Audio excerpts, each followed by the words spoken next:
Sadness in retirement.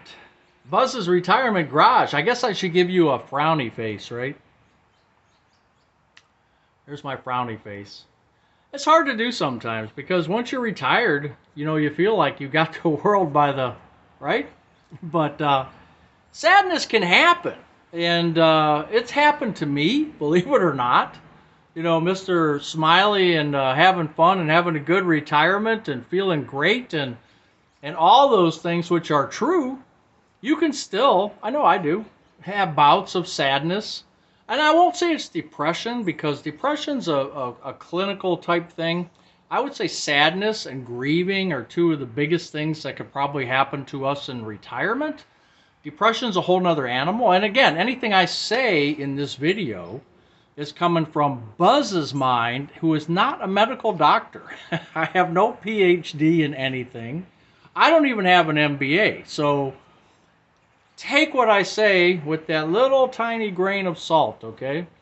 But sadness is a thing that can happen to us as we retire. Yes, it happened to us before retirement, but what did we have before retirement that we don't now?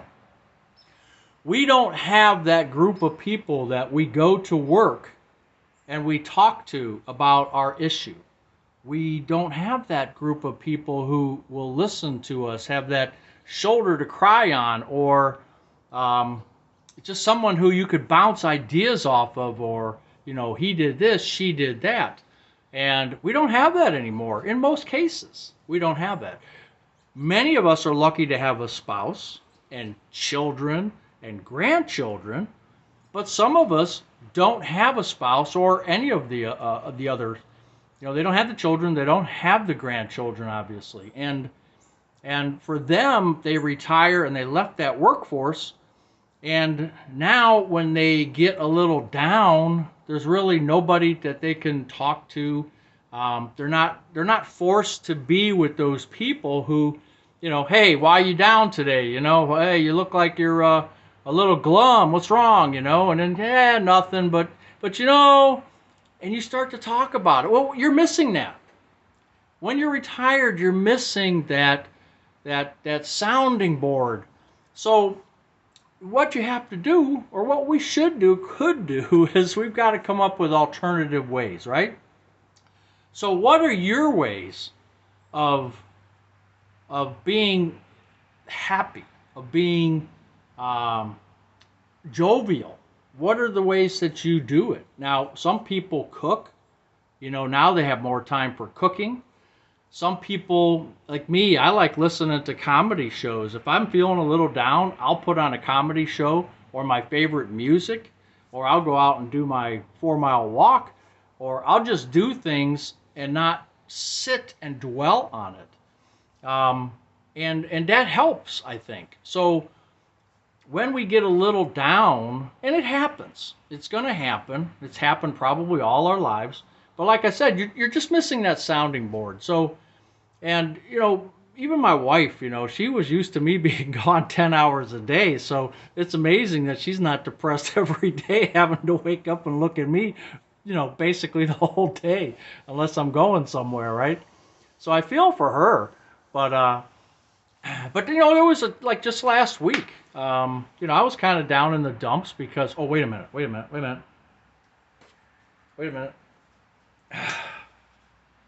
Dun, dun, dun, dun, dun. Oh, wait, no. Oh, no. Wrong hat. I'm sorry. I don't know how I did that. Yeah, here we go. Come on, Guardians. Yeah, tonight, 7 o'clock, against those Yankees. Let's go, Guardians. Okay, back to what I was saying. Last week, been a couple weeks now, one of our subscribers noticed I had something on my neck, a little, whatever, and my neck was hurting, and, now all of a sudden that psycho stuff happens up there in Buzz's mind where, wow, because, I had lymphoma 10 years ago.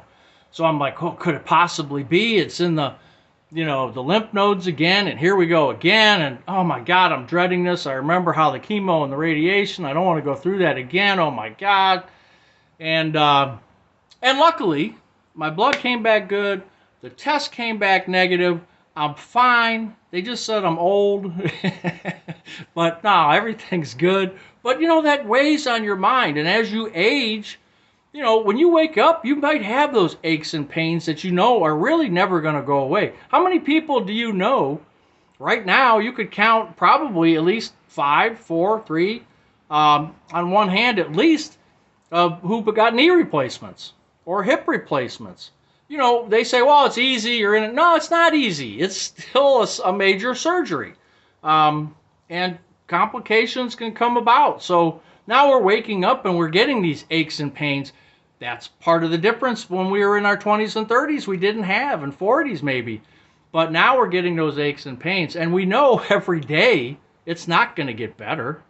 All of a sudden we're not going to find this fountain of youth. So, that sits in the back of our mind. And, the people that are passing around us, and that's why I talk about grieving. You could grieve for years and years because, once these people, your family, your children, your mother, your father, aunts and uncles start to pass away, and I know a lot of people who watch our channel are in their 70s, 75, 77 years old, and they've watched, their spouses, children, even some grandchildren pass away. So that's going to happen or has happened to you, and that sits in the back of your mind too. So, and it's not really going to get much better. So all I can say is, try not to be a Debbie Downer, but what I'm trying to say is that we need to, every day, look for the best that we can. Be grateful for what we have.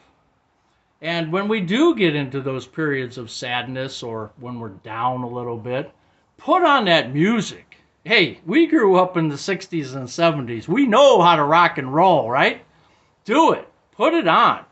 Get your however you listen to your music nowadays. I was going to say my 8-track because I still have one in the basement, but I won't say that. Get your music going. Get that beat. Have some fun. Go out. Go get an ice cream or a custard from your local store while they're still open. It's getting close to wintertime, but some of them are still open. Some of them are open year-round.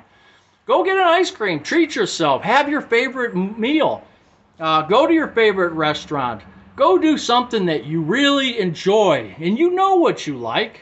You're 65, you're 70, you're 75, you know what you like. No one has to tell you what you like and don't like, right? Take one of those things that you like and go out and do it and break that sadness spell that's over your head, right? And think about the good things. And it's not always easy, but it's what we need to do. And then you'll be smiling like Buzz all the time. Anyway, Buzz's Retirement Garage, you got to see the opposite side now. And I'm going to go in and watch the Guardians. Take care. Bye-bye.